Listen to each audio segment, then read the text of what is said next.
మత్తీయ.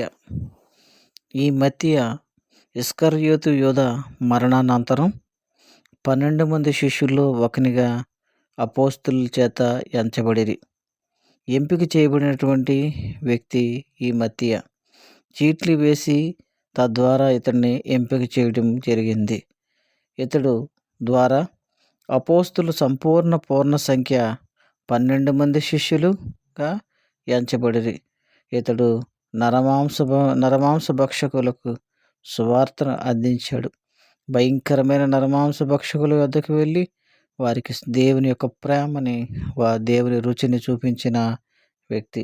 ఇతడు గొడ్డలితో నరకబడి భయంకరమైన రీతిలో దేవుని కొరకు హతసాక్షిగా మారాను.